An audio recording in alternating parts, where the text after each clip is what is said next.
YouTube for a while. Just making sure this doesn't fall off the damn table. Right.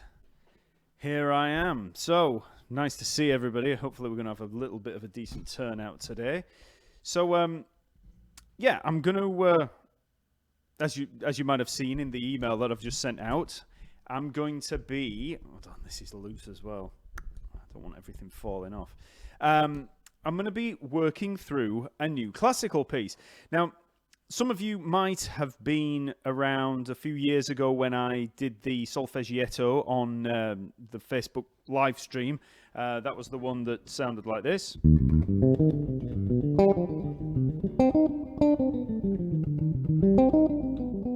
Etc. And I gradually learned it over, was it 12 days? I think it was 12 days. So I did, I showed how I took it from the sheet music, you know, the original sheet music that, you know, for piano. So it was in piano score. Showed you how to then transfer it to bass clef and then, you know, work out, you know, condense it onto 4 strings, you know, onto the limited range, and then I tabbed it all out and everything, and gradually learned it bar by bar over 12 days, and then recorded it on YouTube. So I'm going to do the same thing here. I won't be doing the live streaming until probably a couple of weeks from now because I've got all this big course release going on. But what I'll do is I'll start it off today, and I'll show you the music. Now, the music looks like this. So this is it. So I'm good. I've taken a few bars of it because I've not played any of it yet. So hold on, not the wrong page. So I'm gonna I think because I've heard the piece, you know, I've heard it on violin. So I think I took the first 8 bars. 1, 2, 3, 4, 5, 6, 7, 8, 9. Yeah, about 10 bars of it to begin with, just that I could run through today. And we'll look at it, and I'll start putting it on the bass, and you'll see how I go about learning things like this. Because people have asked before about this with the classical stuff. Not that I'm a classical musician, but I have learned a few of these pieces. For instance, some people will have heard me playing, you know, that popular old chestnut that everybody learns on bass. Some people have asked in comments and stuff how you go about learning a long piece like that. So I'm going to show you how that works, okay?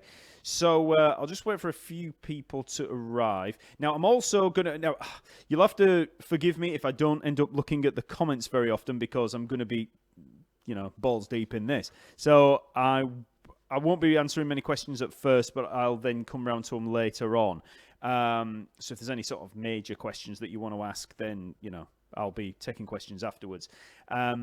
Also, I'm going to be working through some of the questions that have been asked on the study group. So just in case none of you knew, there's the Talkingbass study group, which is for customers. That's basically people that are doing the courses over at Talkingbass. So there's a study group over at Facebook for them, and they have been asking many questions over the week, and I usually live stream over there every week. So I have... There'll be some questions to look at over there. So let me just see who's in here to begin with. So over at... I've got both up here on the screen at the same time. I feel like I'm in one of those cam girl things. Let's have a look.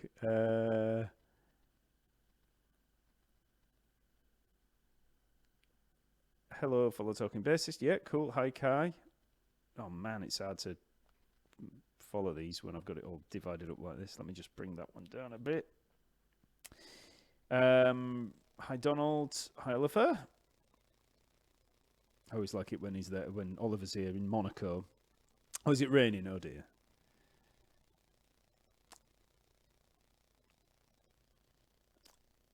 And then down in the YouTube, what have we got? We've got a bunch of people down here. So Blue-Footed Booby, not seen you in a while. Good morning from Nashville. Cool.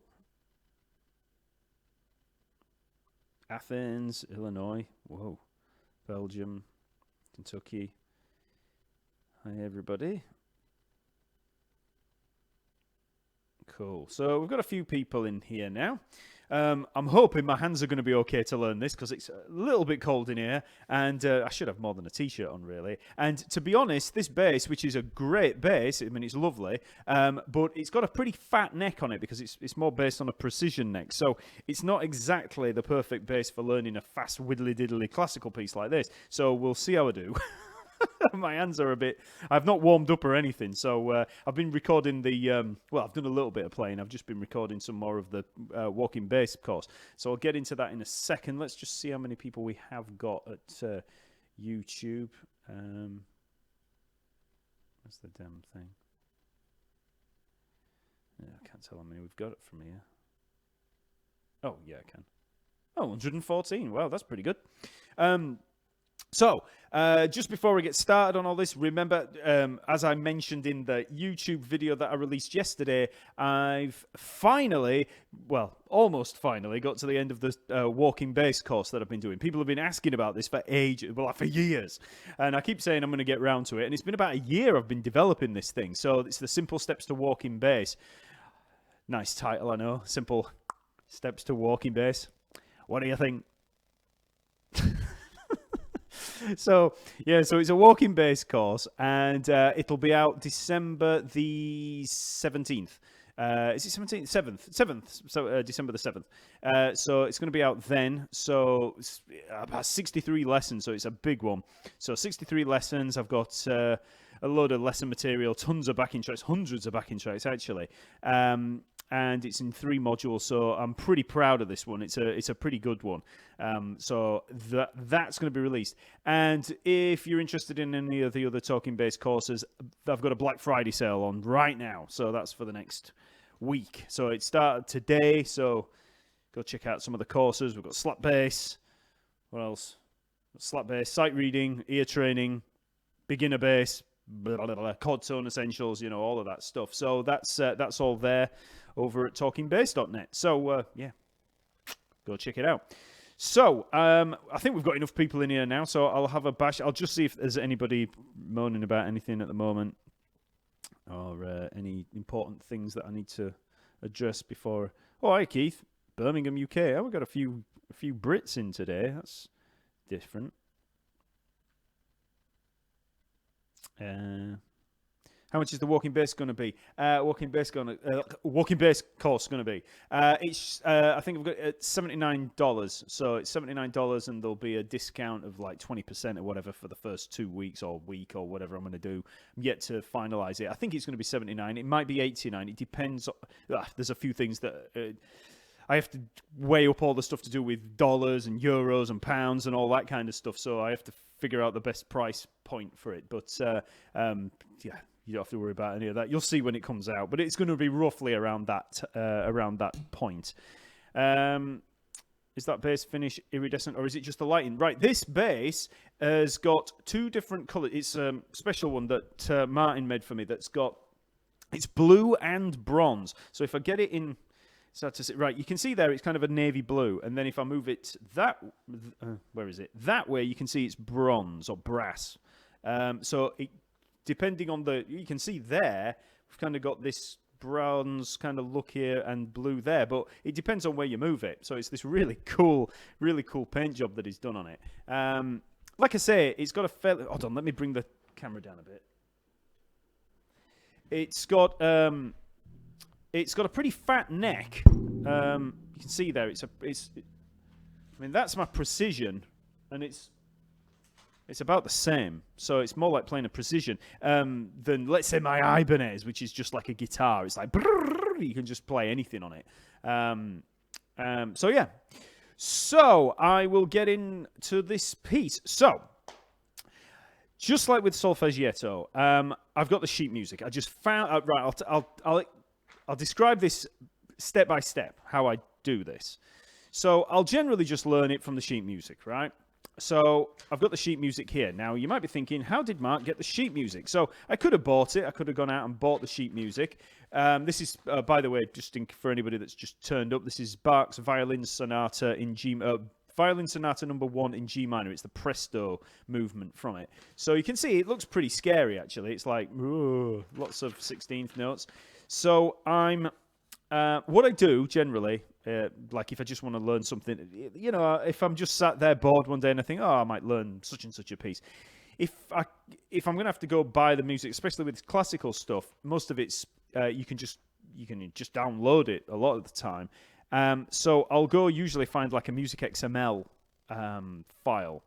So I generally don't take the dots just as they are, like a PDF. I'll want a Music XML file. If they've got a Finale or Sibelius file of it, even better. But I'll take a Music XML file. And what you can do with an XML file is that you can put it into anything like Finale or Sibelius. I use Finale. I use Finale as my score writing thing because I've always used it.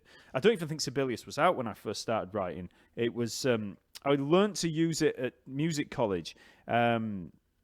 Before that, I had an Atari ST, and there was like, I can't remember, I think it was Notator, I think it was called.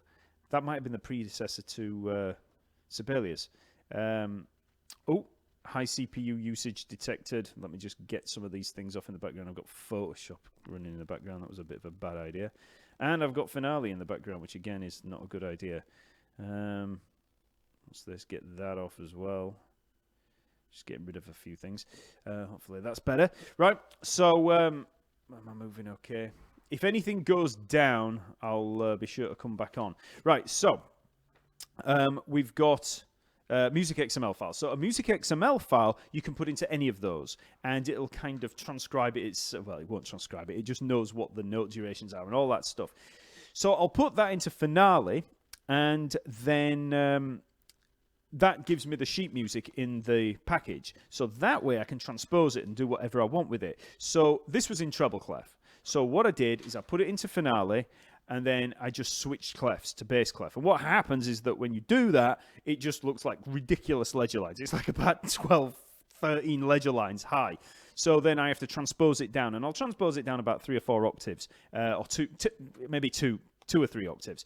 And so it comes down within the range of the bass, pretty much. Now, depending on the piece, sometimes there'll be a big range on it. So you have to kind of figure out what's going to go below the low E, the least, and above the high G, the least. You'll find a register that kind of works for it. So with Solfeggietto, that was a nightmare, because that thing just went up and up and away. It was like, it was all over. It was full range of the keyboard.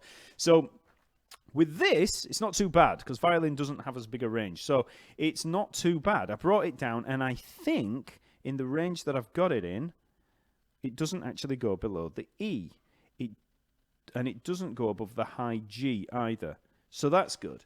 So you can see there, I'll just try and bring it in. You can see it's pretty much on the stave. So then what I do is print it out. So I've got a print out. Now I'll just show you the...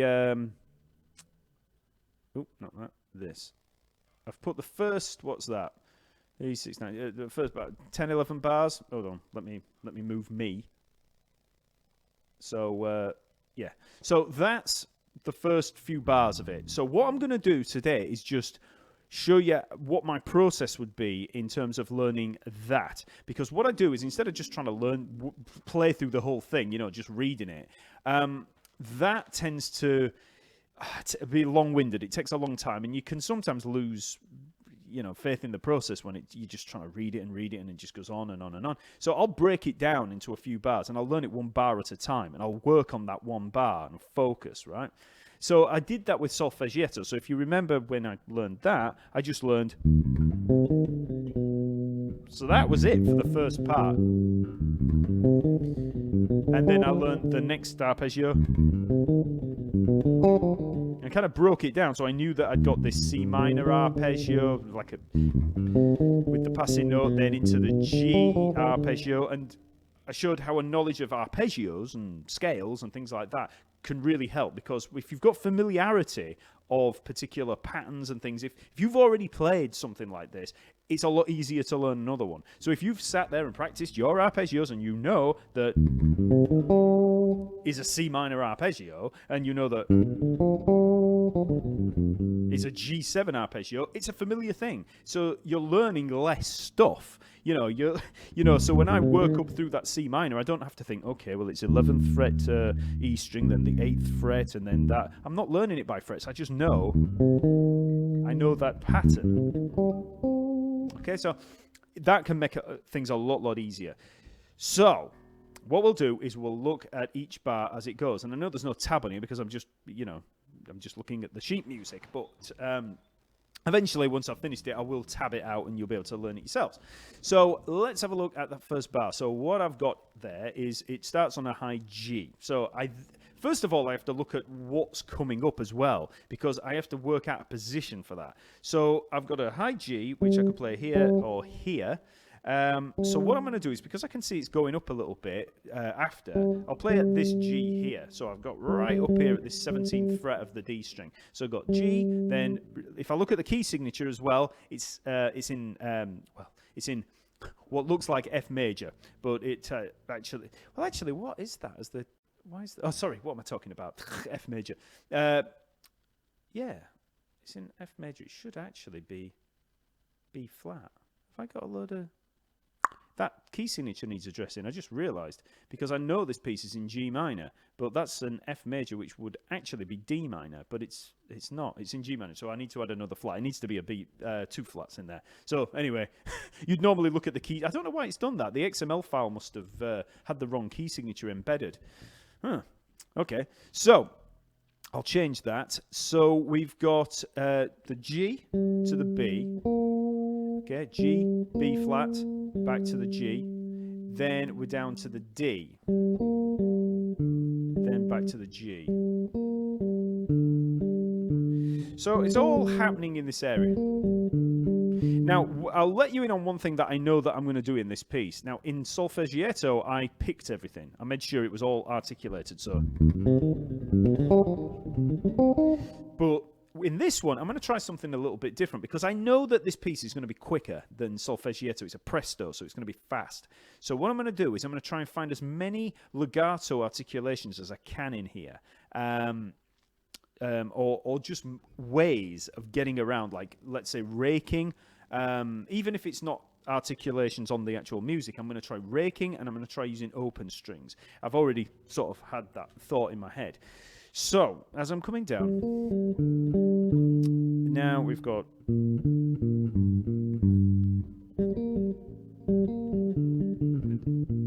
So that's the first 2 bars. Now, I can see in the next bar that we're going to be coming down quite far. And let me just look at my own sheet music. I'm looking on my screen there, whereas I need to look on here. So we've got... So I'm at that G up there, and then it's going to be coming down. Now, this is where having little transitions comes into play. So what I'm going to actually do is I'm going to try and find a way of gradually working my way down, because I know that when this builds up speed, if I have to jump from here down to here, it's going to be a nightmare. So let's have a look at a way we can do that. I've got G, B flat, G, and instead of that D to G there, let's try that. Okay, so G, B flat, G, D, G, D. And can you see what I've done here? I've learned that pattern already. I just realized it was a G minor arpeggio coming down in a sequence. So I don't even have to look at the music anymore. I've kind of internalized it because I've played patterns like that many, many times. Okay, so that's one way of getting down there. So I've got the music here. I'm just keeping an eye on it. 1, 2, 3, and you can see it's in 3/8, so it's kind of in groups of 6. 1, 2, 3, 4, 5, 6. Then for the next bit, we've got the B flat, D, B flat, G, B flat, G. So, oops. Okay, so that's the first 2 bars. So can you see what's happened there? I was up here, then I was there, and now I'm here. So, okay, so that's a nice little way of playing it. And I can practice that bar round and round now, so I can just focus on it. So G, B flat, G, D, G, D. I can get used to that move. And just get used to making that shift. So let's have a look at for a few articulations that I can work on here. So I'm going to play those 2 notes. I can rake when I come down on here. So I'm raking with the first finger when I come down on there. Now, I know that a lot of you won't be able to read music, and this will just seem like, what's going on with that music there. But don't worry about that too much. Just kind of watch the process. What's happening here is that it's basically like stream of consciousness. I'm just learning it as I would, and you're just seeing the process going on. Okay, so that's those first 2 bars, and it's something that I can now just practice. Oh.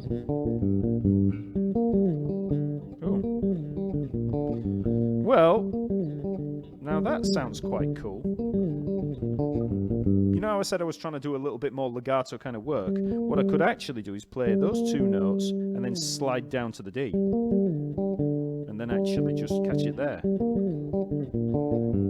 And then obviously rake down there. And that puts the hand in a better position as well. Okay, so I know I've already been looking at what I've got coming, so I know I've got a D, okay? So we've got D, G, D, and then B flat, D, B flat. So I'm coming down, so let's say, well, there you might have just noticed I actually just caught it. I can actually hit that D there.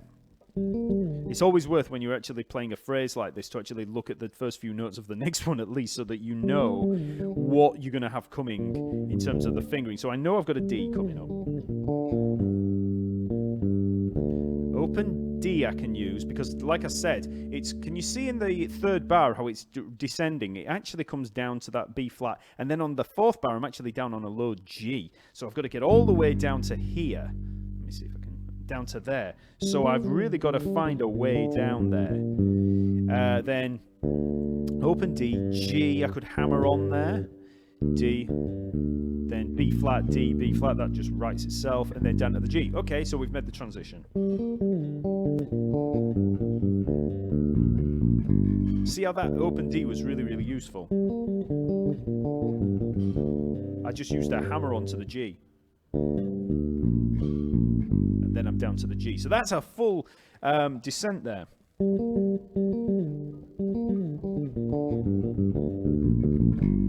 Okay, so it's just a G minor coming down. And I'm going to use that. I think I'm going to stick with that. We'll see what happens when I start building up speed. It's all subject to change. I think that's right. Is that right? I think I've got it under my fingers now. So what I'll tend to do is just learn something like that. Like that's what the first 3 bars. We're up to the 4th bar. And I'll just learn that. I'll just get the notes down. It just so happens the notes are easy here because it's just a descending arpeggio. And then I'll just focus on that and I'll just run it. And I'll run it and run it and run it until I can get it under my fingers so that I can get it, maybe not up to full speed, but so that I feel confident in it. And then I can start adding stuff later on.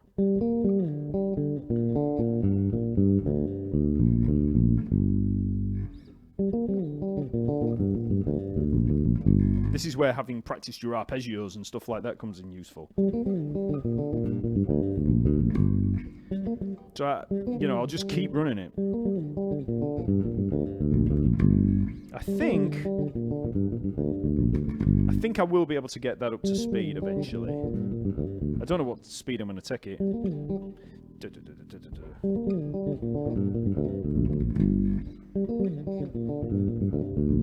So it's a little bit messy at the moment, but it'll get better.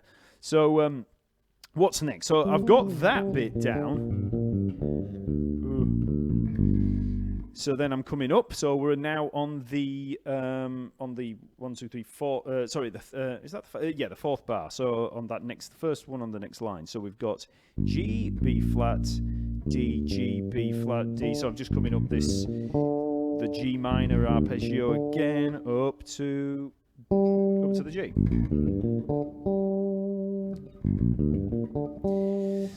Okay. And then we're coming down D, C, B flat, A, G. So.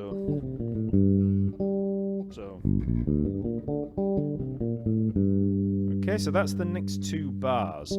So again, I'll just add those to what I've already played.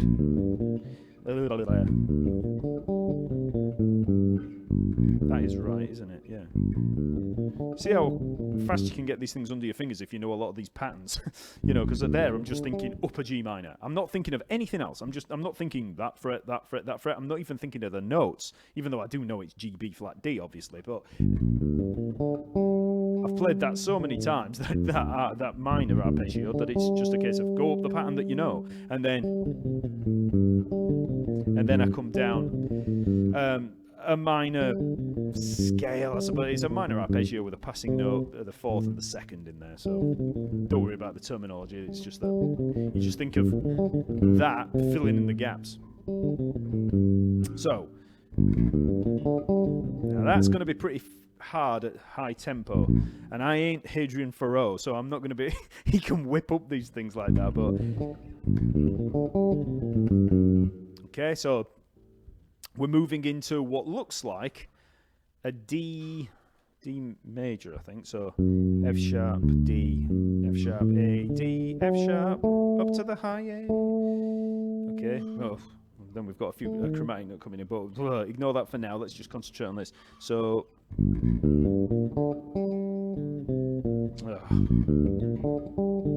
down that bit. I mean that. Okay, and then D major, right up to, is that right?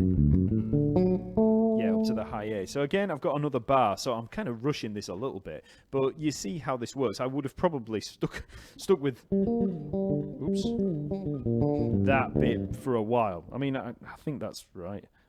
Now I'm trying to remember all these things. That's where I need to really keep looking at the music, but that actually makes it a bit easier to remember because I've got that in there. Yeah, so down the arpeggio, up the arpeggio, down that little thing with the fourth and the second. So it's still G minor, and then we've got a major arpeggio starting on the third. So that's a D major starting on the third. So again, I'm just thinking of the arpeggio pattern. I know that it looked like I got that under my fingers really quick, but it's just a major arpeggio. It's like somebody saying to you, oh, this tune, it's an octave on D and C. You know, you'd get it under your fingers really fast. So if you know a lot of these arpeggio patterns, it's really quick. So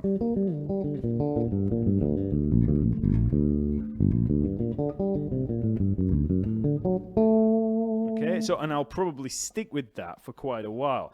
Now, I'm just trying to think of an easier way of coming up this G minor. Because I can do it, but I know that I'm going to be finding it pretty, it's pretty hard to come up there. But one thing I have noticed, and this is one thing that can be really cool when you're learning stuff like this, is there's a D in there. So the G minor's got that D in. So I could use the open D. Stu Ham does this a lot. Like that's where I first saw this. He talked about using open strings to do arpeggios. Well, actually, I say he does it. It was like a standard thing, you know. But so what I could do, and like I said, I want to try incorporating a lot of hammer-ons and things like that. G to the B flat, obviously there. So that's third fret to the sixth fret on the E string, and then the open D. So I could nail the open D, and that allows me to make the jump up here. Okay, so I think this will work. Open D to the G. Is that right? So I could hammer on there, and then I get up to the top. Oh, that works. Hey presto, I've invented a new way of climbing up that arpeggio. Cool. So let's try that all together, see if I can remember it. Yes, that's on the G.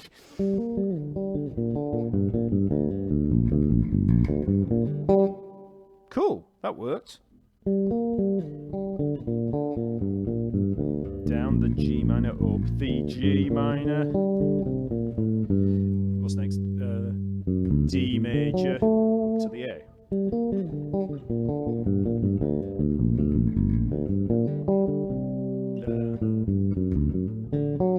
Yeah, and then hammer on there. So like I say, I'm trying to incorporate a few hammer-ons in here because I know it's going to be quick when I do it. So I want to find the quickest way of being able to play it rather than just... Because solfeggiato was a nightmare when I did that. You know, it just gets... So,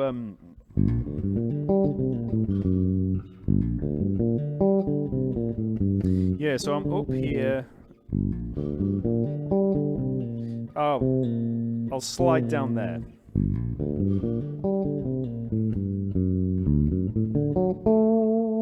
Okay, so let's see what that's like. Yeah, the slide actually makes a difference there.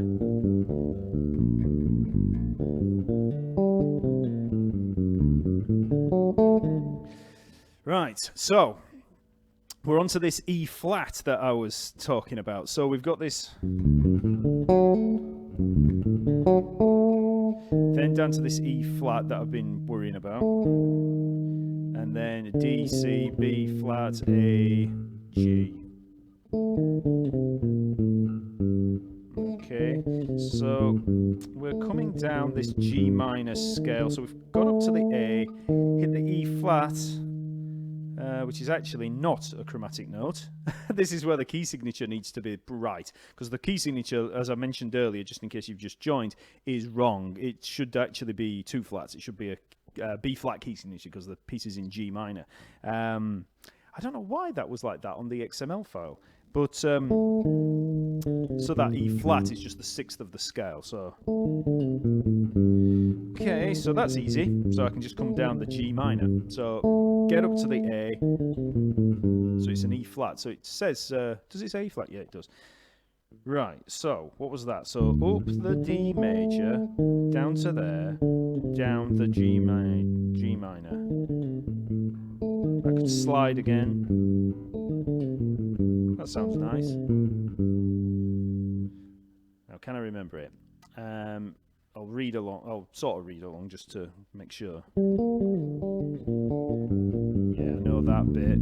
Up the new arpeggio, D major, and down the scale. Okay, so far it's just a bunch of familiar patterns. I mean, depending on what's familiar to you or not, but to me, that's G minor, and I've used that open string as that nice hammer on. Up the arpeggio with this weird new fingering I've found. Down that sort of embellished arpeggio. Up the D major, and then down the G minor. So it's all, if you know your scales and arpeggios, it's just a bunch of these different patterns.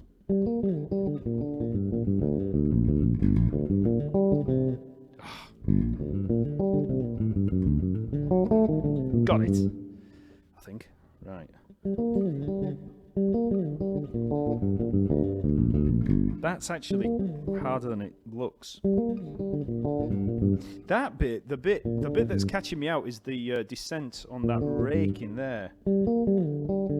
Ugh. I kind of get all my fingers all get scrunched up.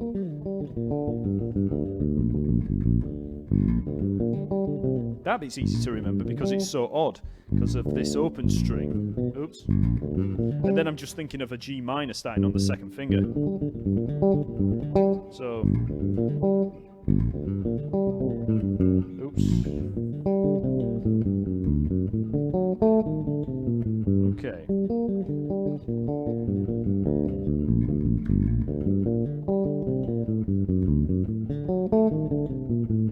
And then I'm trying to put in as many hard hammer-ons as I can. Oops.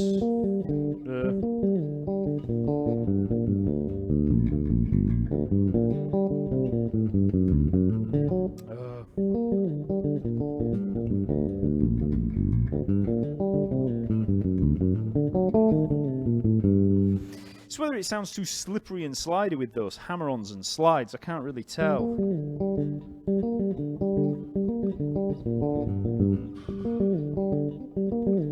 I kind of like that. It's a bit Steve Vai-esque. That hammer-on from the open D to the G is a godsend. I can tell when I start getting fast with it, it's going to help.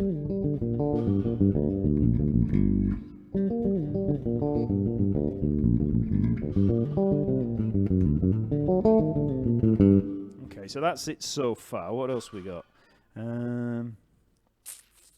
Well, Where have I got to? So I'm down here. Okay, so we've got the G, D, G. So it's a G minor. So G, D, G, B flat, D, G. Then, oh god, we're up into ledger line territory. Up to the B flat. So B flat. Okay, so where did we come from? Okay, so I've landed on the G. So I've come down the G minor, and now I just outlined the arpeggio up to the third, up to the B flat. Sorry if I'm boring anybody with this.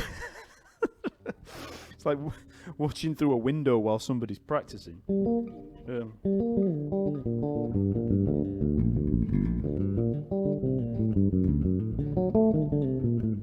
Okay, that's easy. And I could hammer on there to make it a little bit quicker. So yeah, I'm trying to add in as many hammer-ons and slides and things as I can just to make it a little bit easier when I speed up.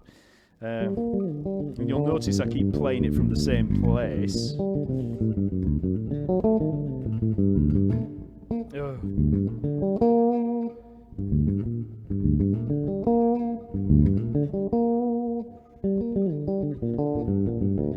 Yeah, my fingers get all scrunched up there. I need to figure out a place to put my thumb. See, that's the thing. You know, when I learned solfeggiato, I kept hammering home the point that you really need to keep track of which finger you're picking with, because as you work through something like this, you need waypoints so that if you get finger twisted, you can track back through them and think, okay, it was that bit that I was screwing up because I should be on this finger. So you work out where you're going to alternate pick and where you're going to rake.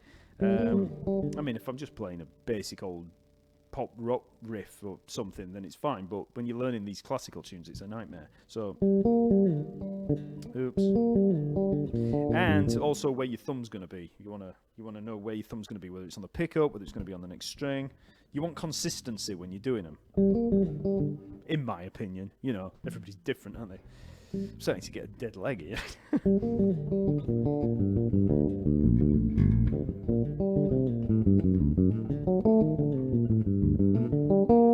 Okay, so we're up to the B flat. So I'll just do a few more bars. So the ones that there were a few of them that I said I would learn on there. So we're up to. Let me just go between them. So we're up to the B flat. Yeah. So we're at the end of the third stave there. So we've got 2 more bars to go. So let me see what we got on here. So.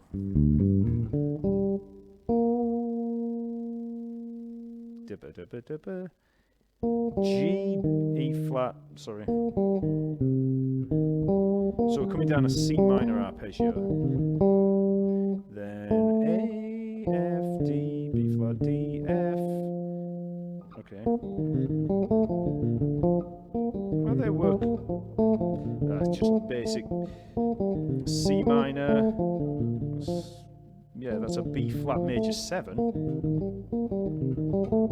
Just down and up. Is that all I've put on there? And then, G, E flat, C, A, C, E flat. Okay, so we're coming down on, it's like an A minor 7 flat 5. C minor with an A there at the bottom. It's more like an A minor 7 flat 5. So it's just a little arpeggio sequence, and that's as far as I've put it on there. So that's as far as I'll go. I don't want to bore you too much, but let's just see how that works. So the fingering seems okay because it kind of writes itself because I'm just coming across the strings and I'm raking.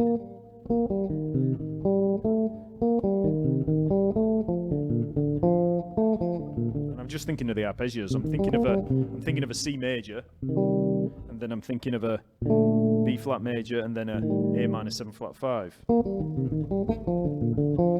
on the A minor 7 flat 5, I'm starting on the G. So, and it all seems to work in that area. What comes up next? Oh, a D. So I'll be using an open D again, but I won't go that far. Let's just have a see what we've got so far. Oh, see if I can remember it now. Yeah. See, that's really handy for memorizing it because I've got that.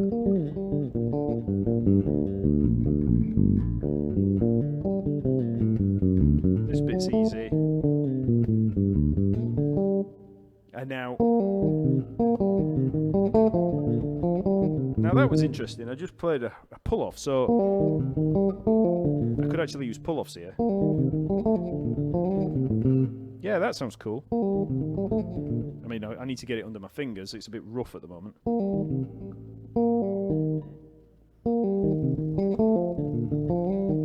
It's going to be hard to control it at speed, but... Actually, what did I do then? Oh, yeah. So we can slide up into the G as well.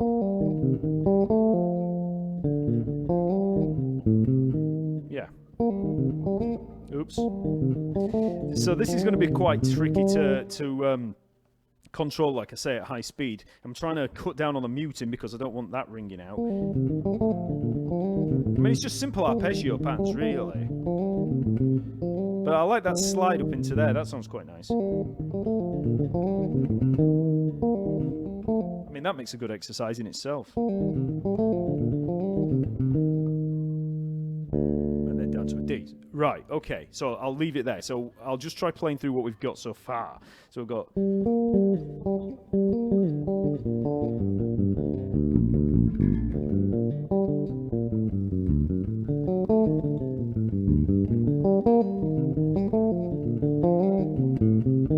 Okay, so that's it.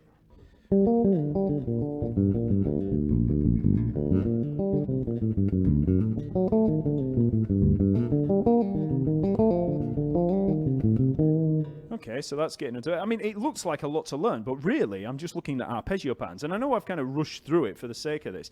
And I am kind of hanging on because it is just arpeggio patterns. But you can see how I've done this. I've just learned it 1 bar or 2 bars at a time. I just concentrated on that. And that's it, you know, just get used to that. Then add another bit. Then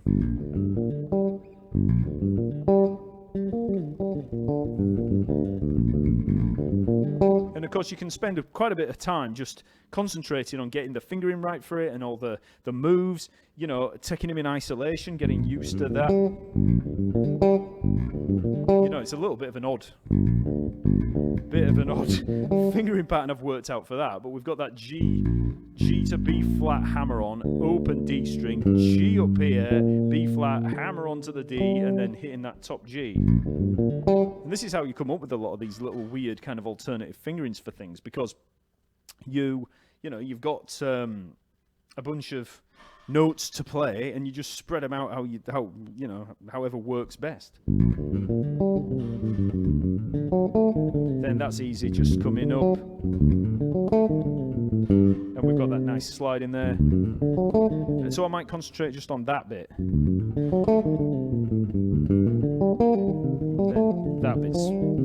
that bit's fine. So.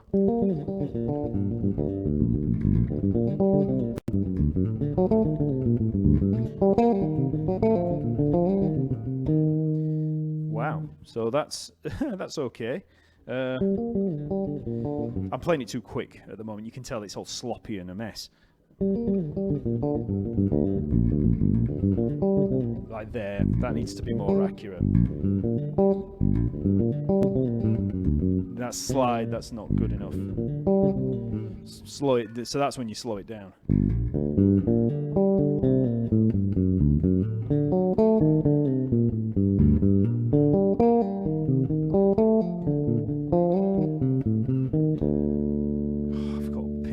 In my foot, I was just pressing down hard then.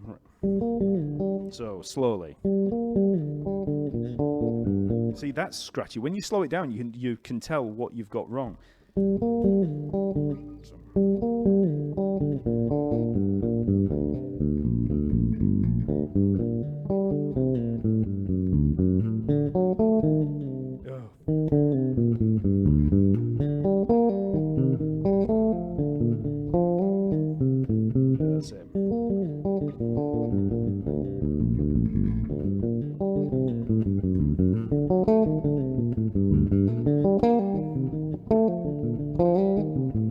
eventually I'll work on the dynamics, but you get the idea. So that is just the start of what I'm learning there. So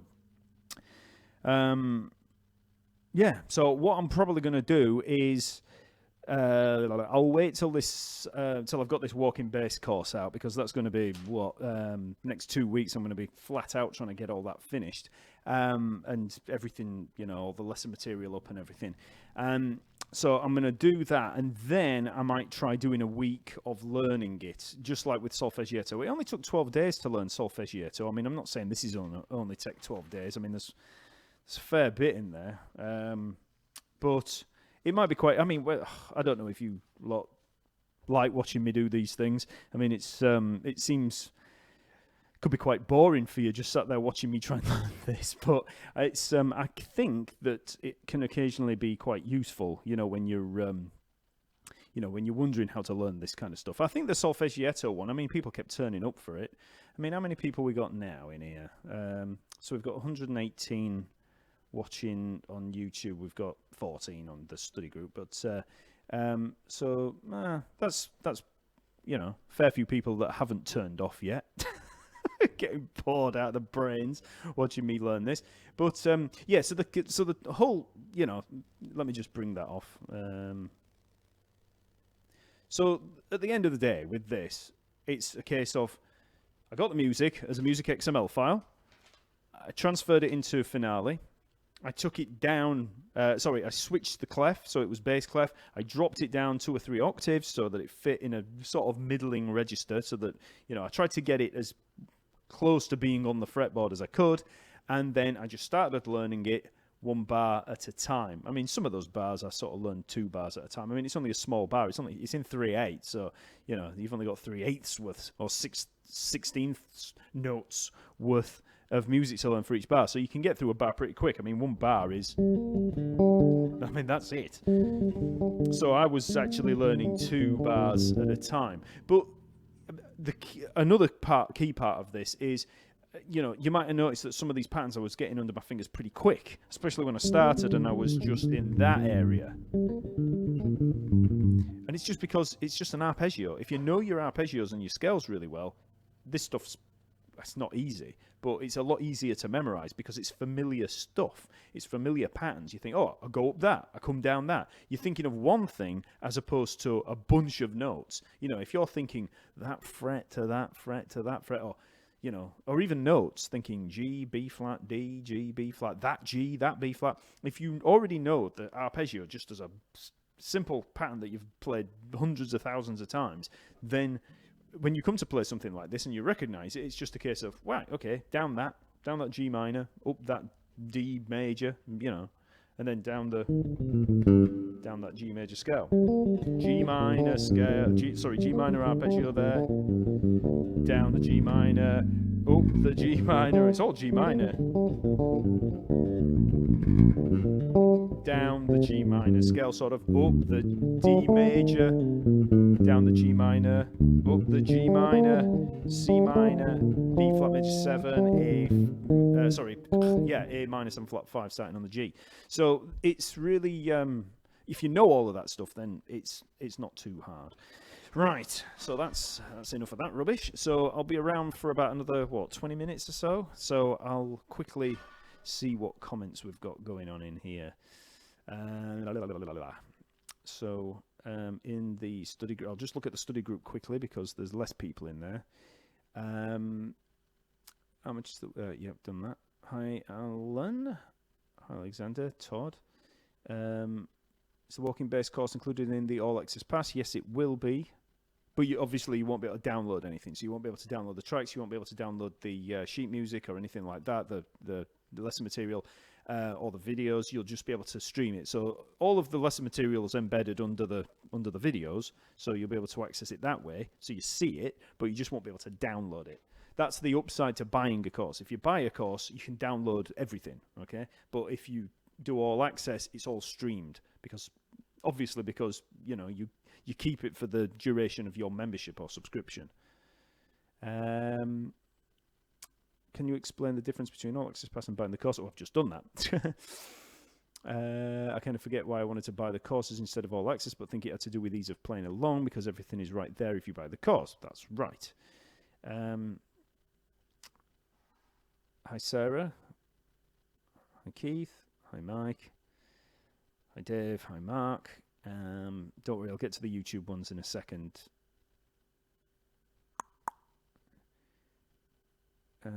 Cool. Hi, Keith. Yep, so you use the same system there. Paul Pocock, hiya. Discovering box patterns on the neck really helped me. Then, of course, I started learning about intervals and realised why they were there.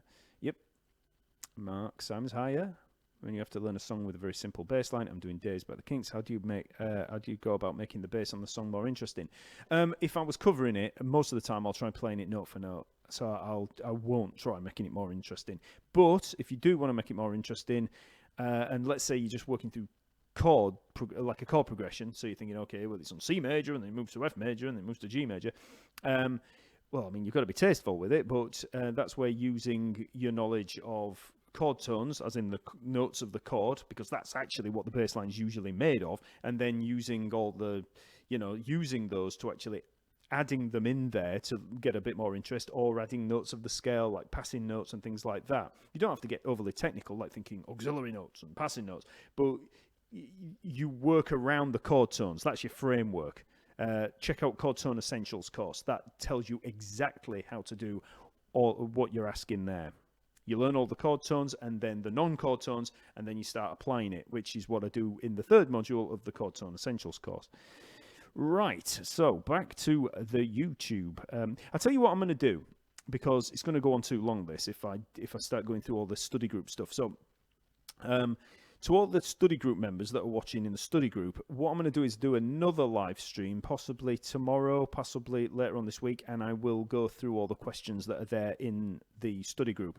Failing that, I'll actually just write them. So I'll just come along and just, answer them on screen.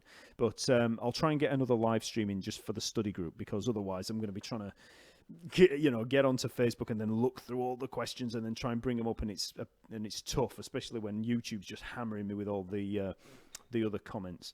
So I've probably got a few hundred to look at here. So what I'm going to do with the YouTube bit is I'm just going to go back up a little bit and then just get a rough idea of what everybody's asking or saying, and then I'll jump down to the bottom of it, so that then if you've got any questions, you can start asking them again. Okay.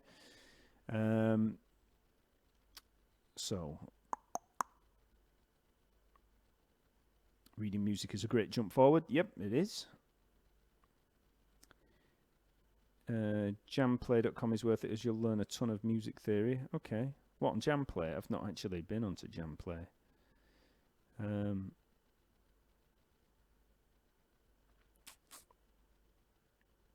If you want to learn some music theory, of course, I've even got the free stuff over at YouTube.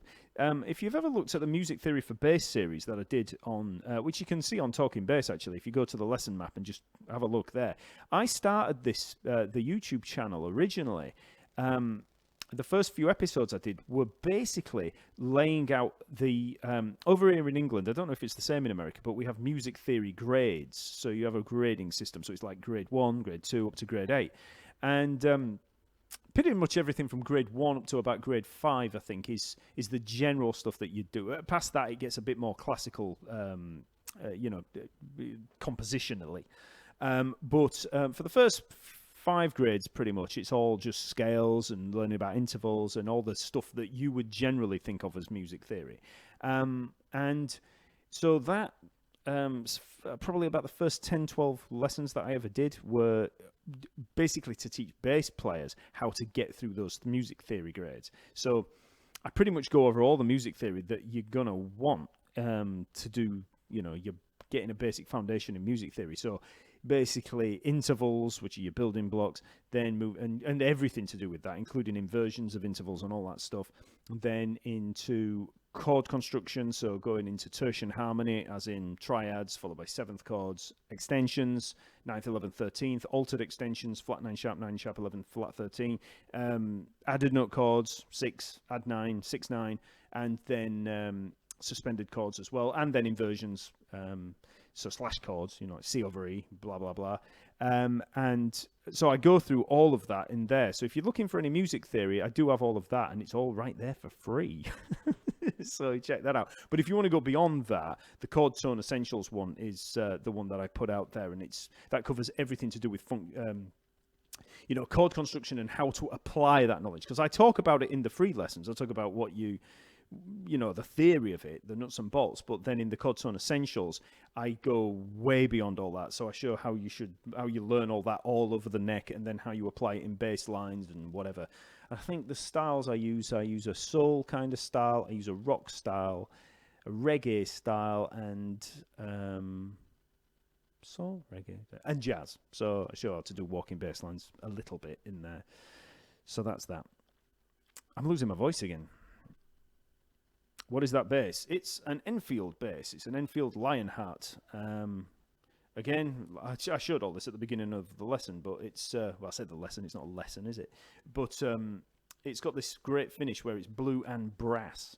So you can... Or bronze, sorry. So depending on the angle, you get blue or bronze. And the pickups, just in case you're wondering, are Sims Super Quads pickups. They are...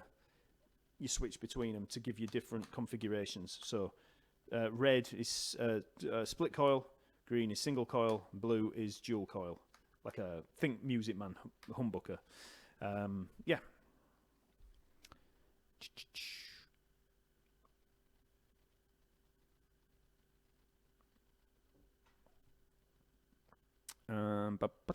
So I'm just working through very quickly to see if anything stands out in the questions, and then I'll be at the bottom of the question, so anything that you want to ask now, you can start asking again. Because there's a big backlog.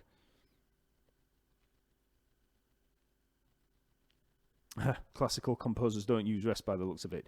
They do, but that's a presto. It's a that kind of line. These are the ones that everybody likes learning on bass because you don't have to think about rests as much. But then all of a sudden you start, you learn anything else. It's just that these things, they're just... So a lot of guitarists like learn them because it's like an exercise. They don't really think about even the music of it, the musicality. A lot of the time they just think, oh, it's a good exercise.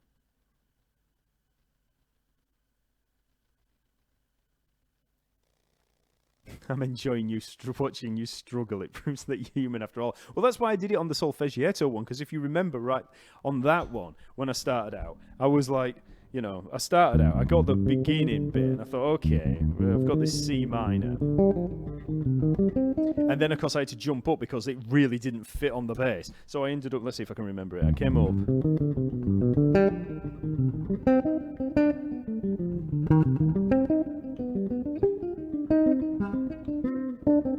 And then I had this. I can't remember it. I can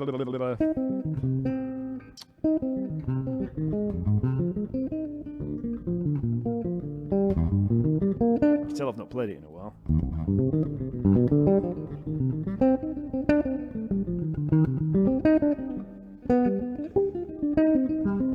So you get to see me struggle again. Oh, goodness gracious. I've never tried it on this bass either. Bad workman always blames his tools.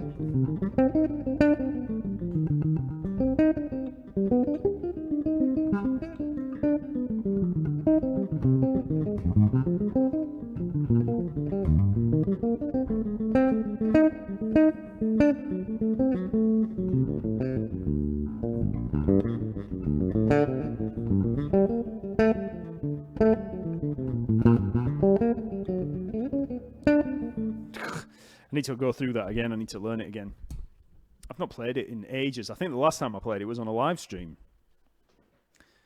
So that's that was a nightmare. So everybody saw me struggle a lot on that one, and it's funny if you watch that. It's there on Talking Bass actually, the whole practice diary. So I did it over 12 days, and I was watching the 12th one the other day. That was what made me think about it, because someone commented on it, and I thought, and I'd forgotten about doing it. So I thought, I'll do it again with a different piece. But when I watched it back, I was watching me struggle on that last day, and I just had a bad day. I just could not remember it. And I'd played it like on the day before, and I was like, starting off. I was trying to play it too fast like this. and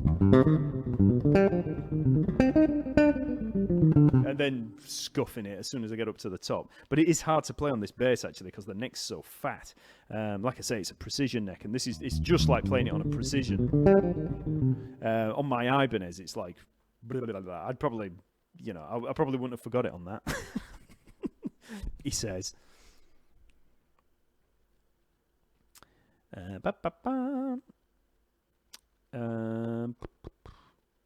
Can you please share the written music? Yeah, I will do. As soon as I've finished it, I'll tab it out because obviously I don't know what the tab's going to be yet because I've not worked out where the notes are going to be. I mean, I might even change it. I mean,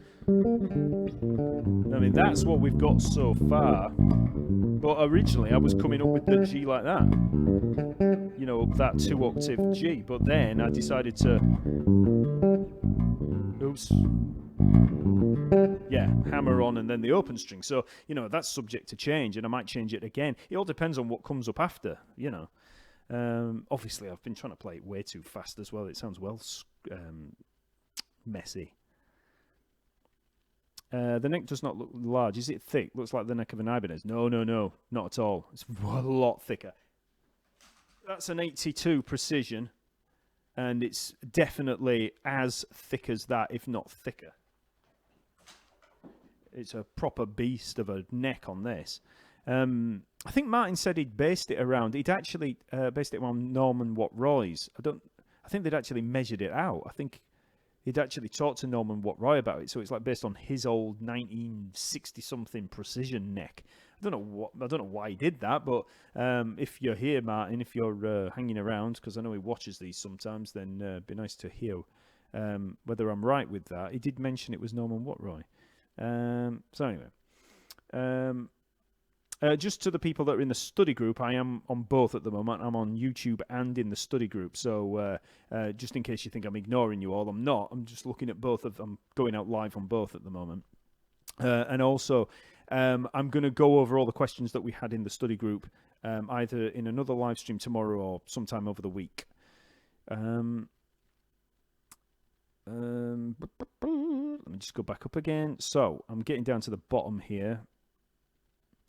Also, I just came back from the Davey 504 live stream. Oh, is there a live stream of Davey 504 at the moment? I didn't see.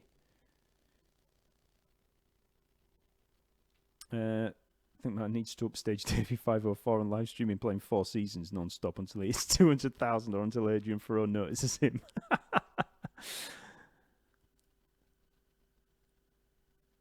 What was Davey doing on the... well, I know he's not really called Davey, but what was he doing on his live stream? I've still not met him, actually. I think he turned up at the London Bass Show last year, about 2 seconds after I'd left. Maybe he was waiting for me to go. Maybe he doesn't like me. I know Scott had a picture with him. Those two had a picture, and I'd just been stood by Scott about 3 minutes before he took the picture. So, yeah, I'd like to meet him, actually. I know he does all the, a lot of his stuff isn't what you would call, let's say, like what me and Scott do, which is like the typical educational video type things. It's very much an entertainment kind of platform and stuff, but he is a killer bass player, actually.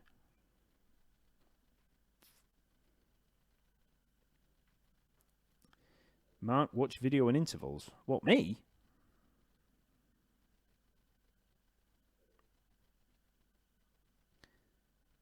Oh, he hit 2 million, winked at the camera and left.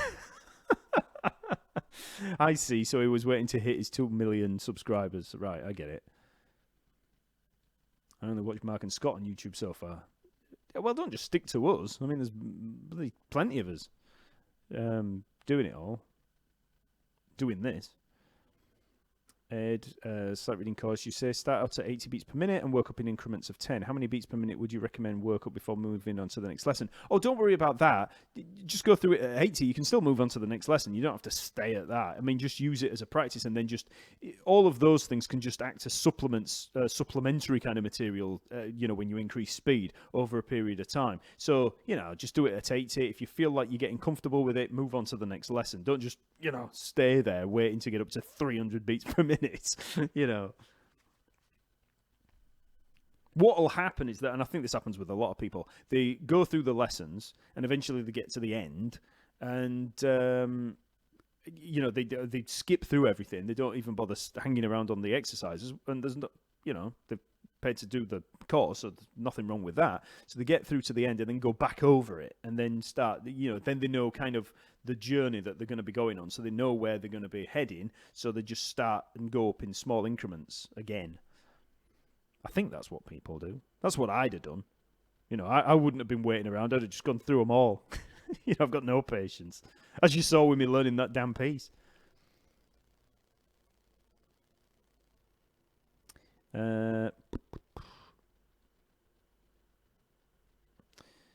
Mark, don't be nervous, but dozens of people are watching you right now.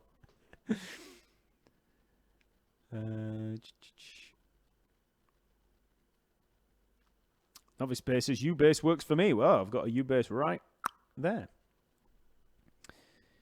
You might like Derek Bennett too. He's a real cool dude. Yeah, did you see my interview with him? I did an interview a few weeks ago. Derek's great. Awesome bass player and really super cool dude. I had a really nice chat with him. I'm going to start doing a few more of the interviews again as well. I mean, I did Adam Neely, Derek Bennett, Tony Gray, and Joe Hubbard, who were all great, and they were brilliant. And I'm going to add a few more. You never know, I might even ask Scott if he wants to do it. He'll probably say no. I'll just covertly do it while we're having a curry. Big piece of naan bread. So then, Scott, what do you think of Davey 504?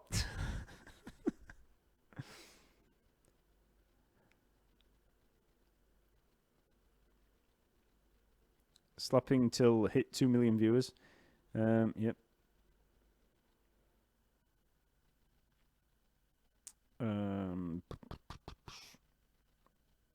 Mark, how do you do the slurs that were in that piece? Well, there are a few slurs, and that's a legato. That means they're legato, right? So those slurs going across. So what you can do is just use hammer-ons. So if you saw, let's say we're on,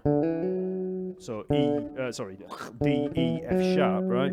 And you saw a slur over them. So instead of picking every note, you'd. So if you saw the slur and then it come back to D.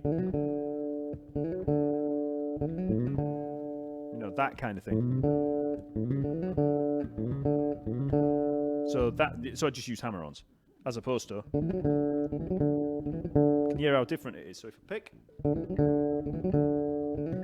then that's with legato.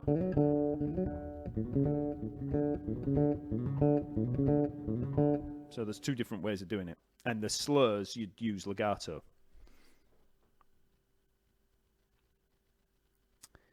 When's the London Bass Show? It's in March. So March can't remember what it's going to be this year. Everybody's there normally. I mean, in the sort of UK bass scene anyway, and a few others. So if you do go there, any of you from the UK, there's always, Joe's always there, Joe Hubbard. Scott's obviously always there. I'm there. There's like a few people. Phil Mann's always there. Dave Marks is always there. Joe McIver. Well, they do the bass. Well, they've actually taken over Bass Player magazine as well now. So it used to be just Bass Guitar magazine, and now it's Bass Player as well. So it's probably going to be a pretty big thing this next year. So there's a bunch of people that the standard people that are always there. Yolanda Charles is always there. There's just a bunch of people always drifting around that you always see. Dave Swift from Jules Holland's band, he's always there. I'd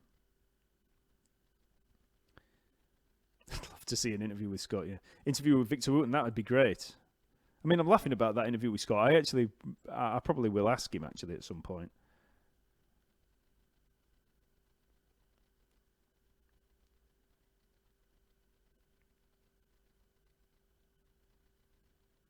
Christmas is coming. What bass would you recommend for me to buy to play funk and having a great slap sound? Probably a Fender Jazz.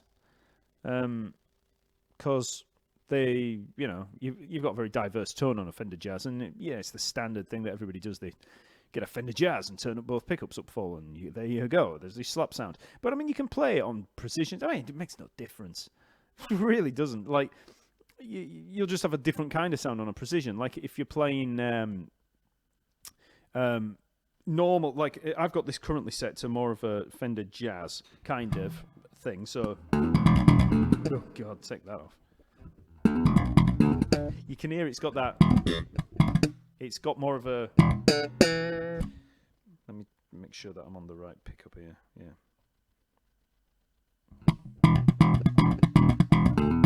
That's more of my Fender Jazz kind of sound. So it's as opposed to if I put it on that and then.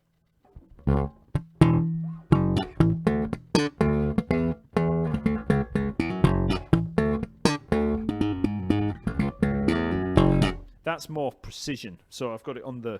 Can you see I've put it on split coil there and soloed the front. So that would be what it would sound like with a precision.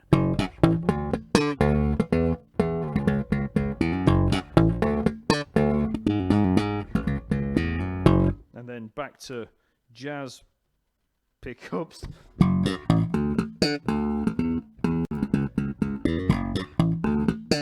See, it's just a different kind of sound.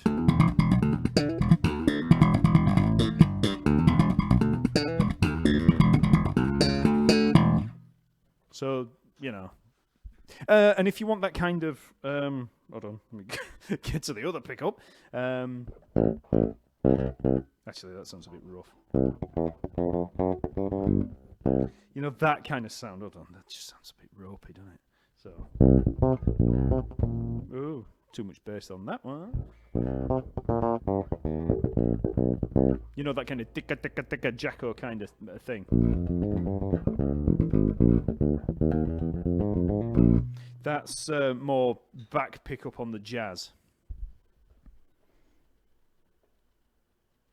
I don't know why that was so dull then. I'll have to check that out. J bass or P bass if you could play only one for the rest of your life. J, I'd have a jazz in that case, because you can kind of do a bit of an impression of a P bass with a jazz, but you can't do the opposite. So on a jazz, if you solo the front pickup, it's not a perfect, it doesn't sound exactly like a precision, but it's pretty close because the pickup is almost in that area, it's in that neck position, and especially if you've got like hum cancelling pickups, you know, that split coil, it's going to be a bit like a precision, you know. The feel of it's different, obviously. The precision is going to be more of a workhorse kind of, you know, big battle axe, but the jazz is a lot more fluid. So I'd go with the jazz every time. My Fender Jazz has been my workhorse bass for the past 20 odd years. So it's, you know, if I'm on a gig and I have to choose a bass, I'll pick my jazz.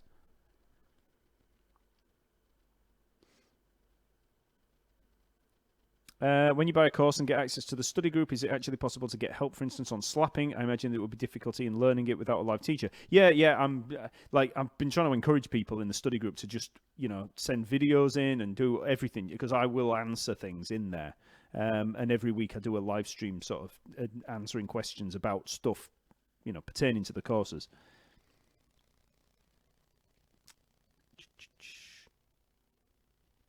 Coming down a bit, down towards the bottom.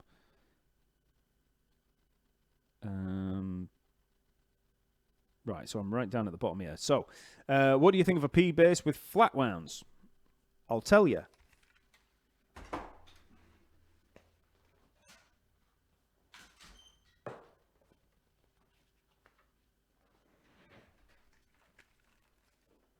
This is a P bass with flat wounds. So, oh, blooming. Me knob's fallen off.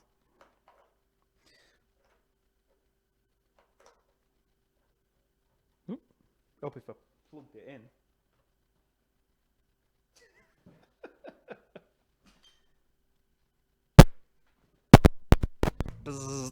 So, man, and that's with the tone up full.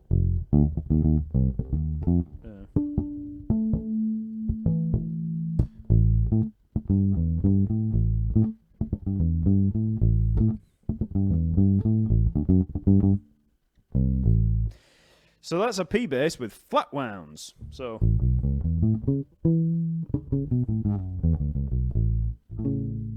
And I've also got muting foam under this bridge cover.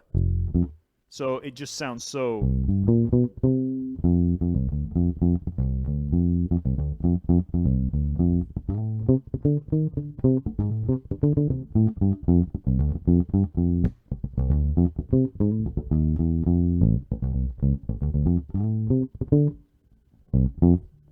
So it just sounds really, really dead.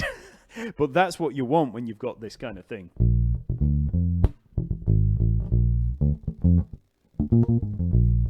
Okay, so that's what this P bass sounds like.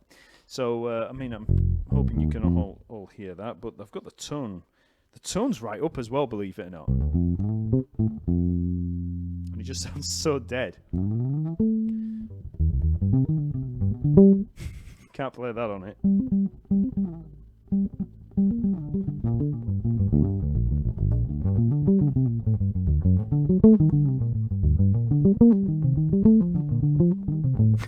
That doesn't work. But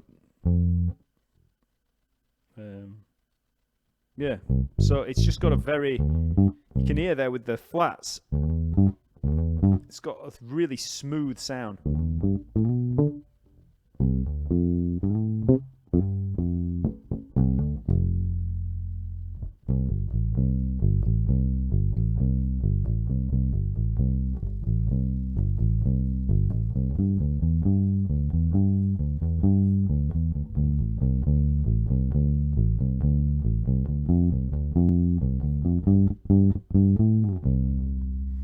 So, yeah, so that's that.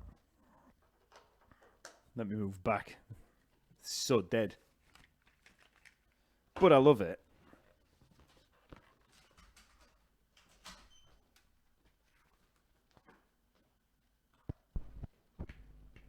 Look at my hair.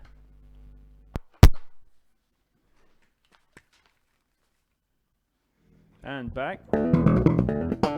Oh. Is that right?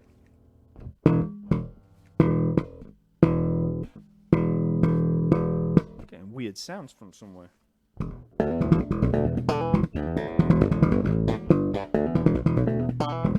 Yeah, odd. Cool. Okay, so.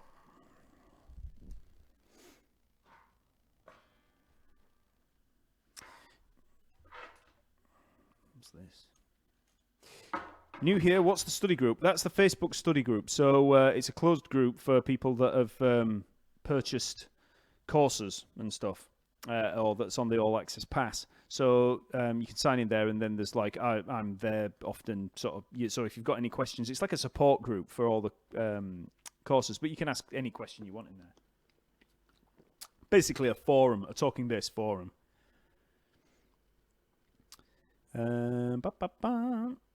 Flats on my P rounds on my flats on my P rounds on my J. Flats on my P. Oh, I see. Flats on my P rounds on my J. Flats on my P rounds on my J. Yeah, that's what I've got. Oh, sorry, no, I've actually now put flats on my Marcus Miller jazz, as sacrilegious as that probably is. Thanks, Richard. Richard Foster there. You're in Jamaica. Man.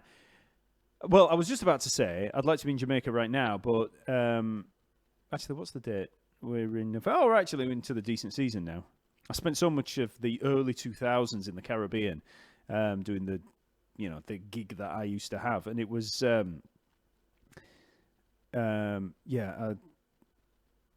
so miss it, me and my missus, because we were both in the band together, and now we just keep talking about how we miss it. Although I did propose to her after the fact in Tortola, which I know is not Jamaica, but because we'd had such a history sort of like based there, I proposed to her on the beach in Tortola, so that was nice.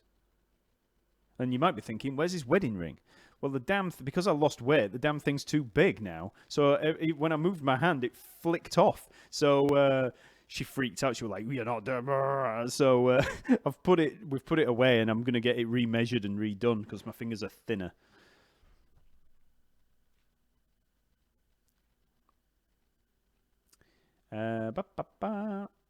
Right, I'll be around for another 5 minutes. So if you've got any more questions.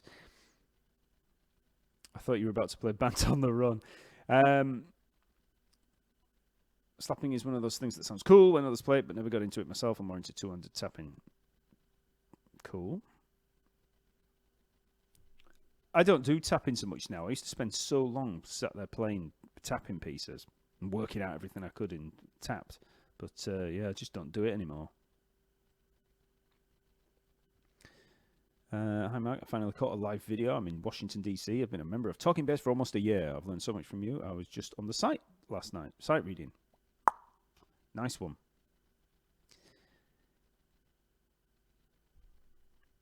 Tapping bass, hadn't seen it. Have you all seen my tapping videos? I've got 3 major tapping videos on YouTube.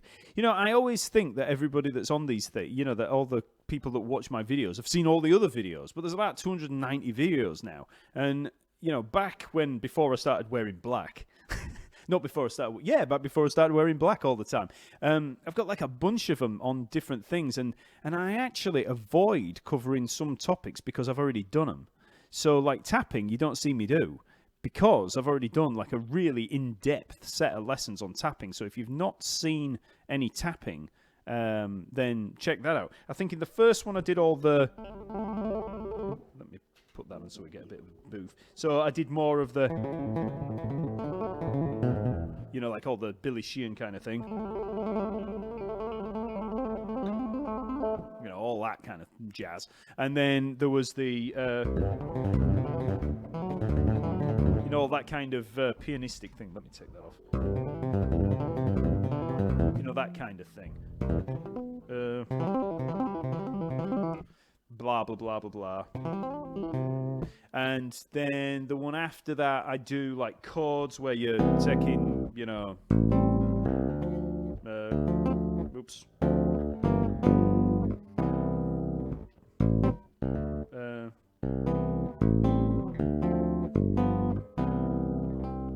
And then I did one on contrapuntal tapping, so taking, you know, that kind of thing,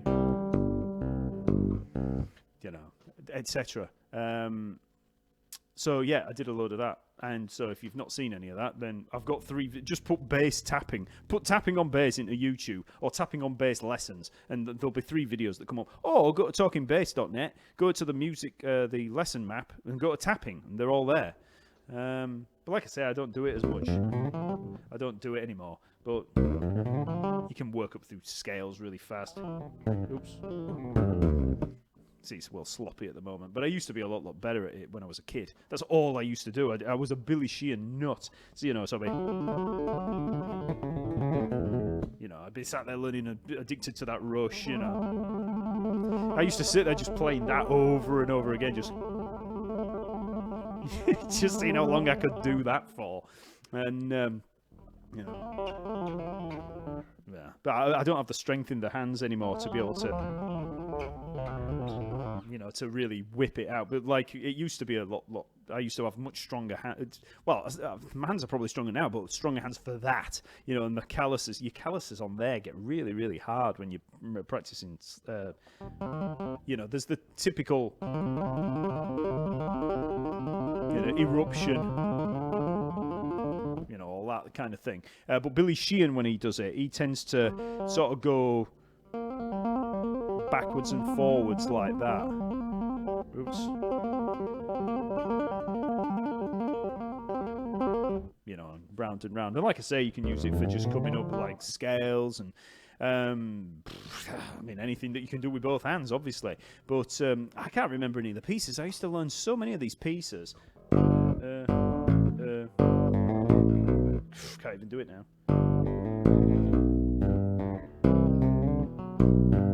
Again, I can't do it. I just don't have the dexterity that I used to have. But I used to learn all these pieces like that. But I've done a few of them on there. So that was about 4 years ago. But we're talking like early 90s when I used to do all the tapping stuff. And so it's a long time since I've done that. What's that? 25 years or whatever. I'm not getting notifications when you go live.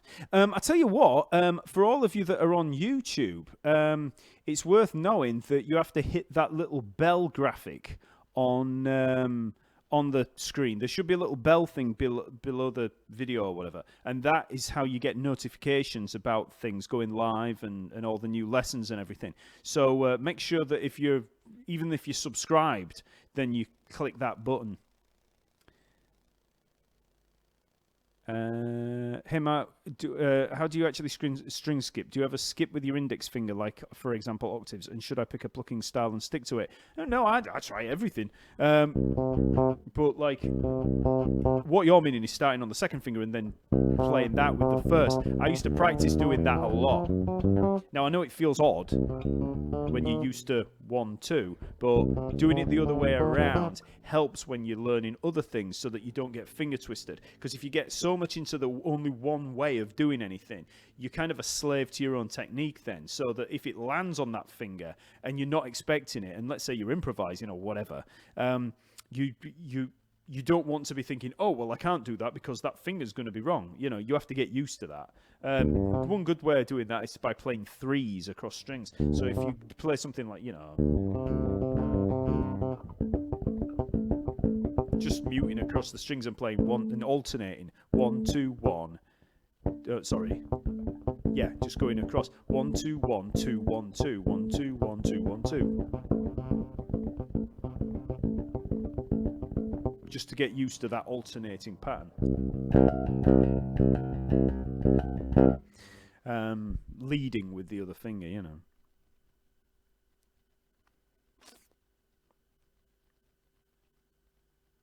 Right, so I'm going to be gone in a second, so I'll just look at these last few questions and I'll very quickly check the study group again as well.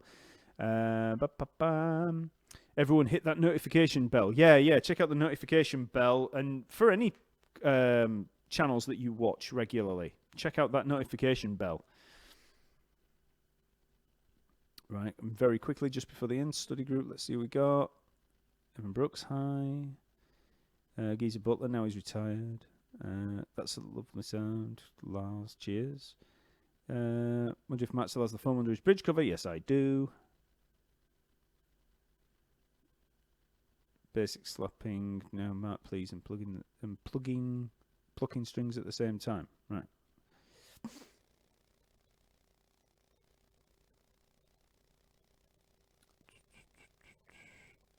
Did you ever own a Rickenbacker bass? No, I've never had a Rickenbacker.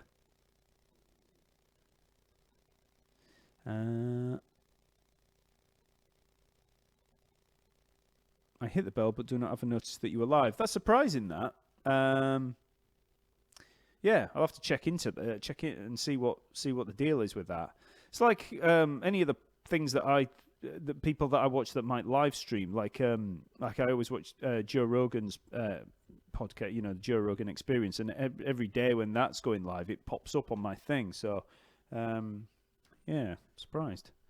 Right, cool. All right then, everybody. So that's been great. So remember, like I said, I've just finished the walking bass course, Simple Steps to Walking Bass. So it's not out yet. I've got a release date now, so it's going to be the 7th of December. I just hope I can finish everything on it. I've still got to finish the final touches. There's a few more videos I've got to record, and I've got to do the lesson material. So I'm in a bit of a rush with all that. But that's my best course so far. I'm getting better at doing them. The first few I wasn't as keen. Well, they were all right, but I'm just not.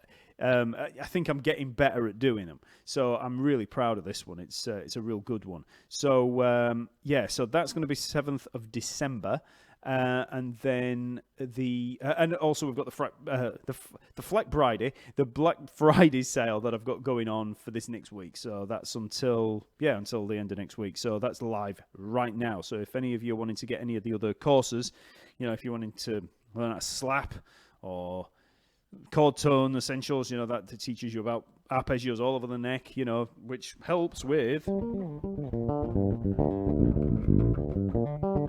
as he remembered it.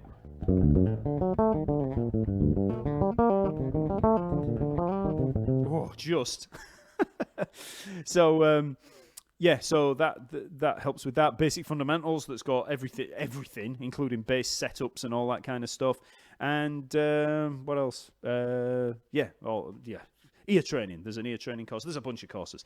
So they're all 30% off for this week. So if you're wanting to get any of them before Christmas, go check out that. So that's that, the walking bass. And yeah, in terms of this thing that we've been doing today, I'll do the live stream, the daily live stream, learning it again, probably within the next few weeks, and that'll be at the study group. So I won't be doing that on YouTube, but I'll do it in the study group or on the Facebook page. I might do it on there. So if you've not followed the Facebook page, also, just in case any of you don't follow me on any of the social media things, remember I'm also on Instagram as well. So you'll see me doing, all that stuff. You see me playing on those things. So if you're on Instagram, go follow me on there at Talkingbass Lessons. So Instagram, Twitter, although I very rarely put anything on Twitter. And yeah, cool. All right then, everybody. So be sure to get over to talkingbass.net. So go sign up for that free membership if you've not done that. Check out all the courses there. And yeah, I will. This sounds like the end of one of the Talking Bass videos, doesn't it? And it's like, and I'll see you later. And I do that. What's the thing go? Can't even remember my own intro. That's it.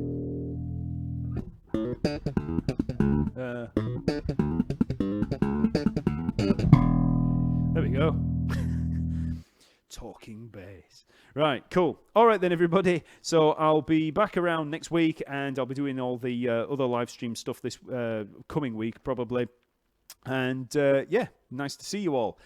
And also, remember, this is going to be live. This is going to be staying on YouTube. So if you want to go back over all that malarkey that I've just been doing, then check it out. And I will be doing. I'll be putting this up for people to be able to download as well. Not until I've got through some of it, because like I said, the fingerings are all going to change. But yeah, that will be something that I'll do. So go check out the Facebook page where I will be putting up this and doing all those live streams. So yeah, I'm just dragging this out. Cool. All right then, everybody. So I will hopefully see you all next week. See you later.